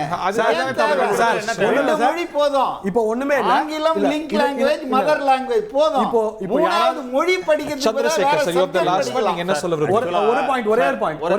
ஒரு பாயிண்ட் நான் முடிச்சிடுறேன். மூன்றாவது மொழி ஏன் தேவைன்னு கேட்குறாரு. தாவேக்கால பல அமைச்சர்கள் இருக்காங்க, அவங்க குழந்தைங்க இருப்பாங்க, அவங்க எந்த ஸ்கூலில் படிக்கிறாங்க பாருங்க, டாப் நாட் சிபிஎஸ்இ ஸ்கூலில் தேர்ட் லாங்குவேஜ் தான் படிக்கிறாங்க.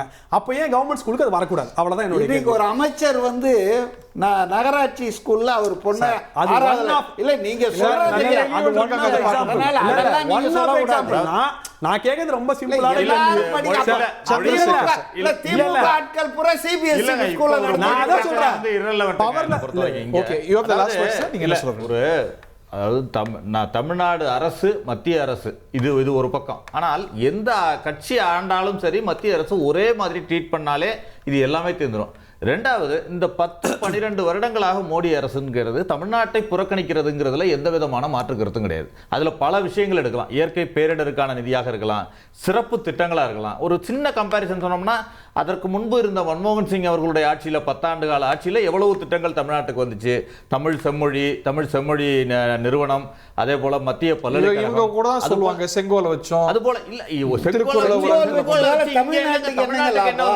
நீங்க 12 வருடங்கள்ல எய்ம்ஸ் திட்டத்தை தவிர வேறு ஏதாவது ஒரு சிறப்பு திட்டம் நீங்க பல ரோடு இருக்குல்ல, அது ஒன்னும் வரல, அதுவுமே இன்னும் திறக்கப்படலை, அது வேற. ஆனா அதை தவிர வேறு எந்த திட்டத்தையும் அறிவிக்கல. அதுல வந்து குறிப்பா சொல்ல போனா பாஜக வந்து கால் பதிக்க முடியாத இடங்களை புறக்கணிக்கிறதுன்னு கூட எடுத்துக்கலாம். ஏன்னா அது கேரளாவும் தமிழ்நாடும் தான் அதுல வஞ்சிக்கப்படுற மாநிலங்களா இருக்கு. நீங்க சவுத்துலயும் எடுத்துக்கிட்டீங்கன்னா, நீங்க அவர் சொன்னார் ரேவந்த் ரெட்டி, இன்னைக்கு காங்கிரஸ் ஆளும் மாநிலங்கள் கூட எந்த பிரச்சனையும் இல்லாமல் ஸ்மூத்தா போகுது. ஆனால் கால் பதிக்கவே முடியாத மாநிலம்னு இருக்கிறது தமிழ்நாடு, அது கேரளாவில் கொஞ்சம் வந்திருக்கு. ஆனாலும் கேரளாவும் தமிழ்நாடு தான் பார்த்தீங்கன்னா சிறப்பு திட்டங்கள் மற்ற விஷயங்கள் எல்லாம் பாதிக்கப்படக்கூடிய மாநிலங்களாக இருக்குது. அதில் குறிப்பாக தமிழ்நாட்டில் சுத்தமாகவே வர முடியல பாஜக.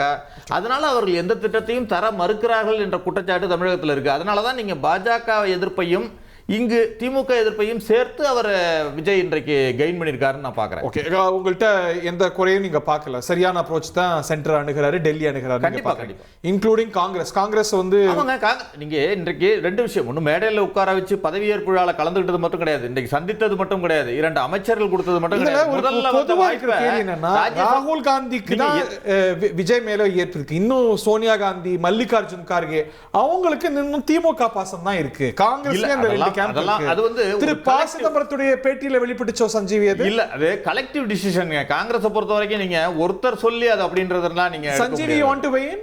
சார் நான் ஒரு பாயிண்ட் இல்ல, 2 விஷயங்கள் நான் பாக்குறேன். ஒரு விஷயம், ஒரு சின்ன ட்விஸ்ட் என்னன்னா, காங்கிரஸ் வந்து ஜென்மத்திலும் கூட்டணி கிடையாதுன்ற வார்த்தை யார் சொன்னா அப்படின்னு பார்த்தோம்னா உதயநிதி அவர்கள் சொன்னாரு இல்லையா? அதே மாதிரி பார்த்தோம் அப்படின்னா, போன வாரம் திமுக அறிக்கை வந்தது, இந்தியா அலைன்ஸ்ல பார்ட்டிசிபேட் பண்ண மாட்டோம் அப்படின்ட்டு. அதுல கிளியரா போட்டிருந்தது இந்த மாதிரி இந்த இந்தியா அலைன்ஸ் மீட்டிங்ல பங்கேற்க மாட்டோம்னு. அந்த லெட்டர் எழுதுனது திமுக தலைமை கழகம், அது கூட திமுக தலைவர் அறிவிக்கல. சார் 2013ல திமுக தலைவரோட அனுமதி இல்லாம திமுக தலைமை கழகம் 2013ல யாரோட கூட்டணி வைக்க கூடாதுன்றதுல உறுதியா இருக்கும், காங்கிரஸ் கூட்டணி கிடையாதுன்னு சொல்லிருக்காரு. பாத்தீங்களா? அதாவது நீங்க எல்லாரும் சொன்னீங்கன்னா, இவர் கூட சொன்னார் பிளண்டர் பண்ணிட்டாங்க அந்த ஒரு சீட் ராஜ்யசபா சீட்டை காங்கிரஸ் கொடுத்துன்னு. ஆனா இது வந்து அவங்க உடன்பாடு ஏற்கனவே உள்ளாட்சி தேர்தல் 2029 மாநிலங்களவை தேர்தல் மாநிலங்களவை 1 அப்படின்றதெல்லாம் ஏற்கனவே உடன்பாடு போட்டதை நிறைவேற்றியிருக்காரு. ஆனஸ்டா அதை வந்து அவர் இம்ப்ளிமெண்ட் பண்ணியிருக்காரு. அதை பிளண்டர்னு சொல்ல வேணாம். சுருக்கமா 10 செகண்ட்ஸ். தொடர்ந்து வந்து மோடி தமிழ்நாடு எதுவும் தரலன்னு சொல்லி ஒரு மிகப்பெரிய கட்டமைப்பு வந்து ஏற்படுத்திக்கிட்டே இருக்காங்க. ஆனால் மக்களுக்கு நிறையா ஸ்கீம்ஸ் வந்து மோடி வழியாக சென்ட்ரல் கவர்மெண்ட் ஸ்கீம்ஸ் டேரெக்டாக போகுது. ஃபார் எக்ஸாம்பிள், விவசாயிகளுக்கே கிட்டத்தட்ட 4.3 lakhs crores வந்து போயிருக்கு, டேரெக்டாக போயிருக்கு. எந்த ஒரு தகவலும் இல்லாம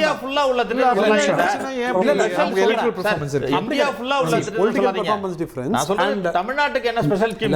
நான் தமிழ்நாட்டுக்கு தான். தமிழ்நாடு ஒன்றிய அரசுக்கு என்ன கொடுக்குது, ஒன்றிய அரசு தமிழ்நாட்டுக்கு என்ன கொடுக்குதுங்கிறதா இங்க பேச்சு. சரிங்களா? நம்ம என்ன கான்ட்ரிபியூட் பண்றோம், அவங்க என்ன நம்ம கொடுக்குறாங்கன்றது. இதுல இருக்க பாரபட்சத்தை பத்தி பேசாம சும்மா எய்த்தோ அப்படின்னா ஒரு விஷயம் இந்த டிபேட்ல நல்லா தெரிஞ்சுது. அதாவது விஜயே 1-2 வார்த்தை எய்த்தாலும் கூட இந்த ஆதரவாளர்கள்லாம் சேர்ந்துக்கிட்டு வேணாம் எதுவும் பண்ணிடாதீங்க அப்படின்னு சொல்ற மனநிலையத்தான் இங்க எல்லாரும் கட்டமைக்கிறாங்க. இவங்க எந்த லட்சணத்துல ஒன்றிய அரசோட போராடி எந்த உரிமையை வாங்குவாங்கன்றதுக்கு இந்த விவாதமே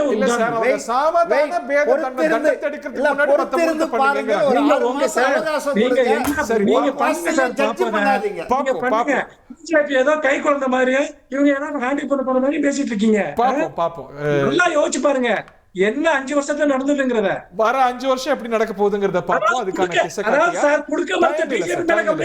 பாயிண்ட் டேக்கன். நன்றி, வணக்கம். நிகழ்ச்சியில பங்கு கொண்ட அனைவருக்கும் நன்றி, வணக்கம்.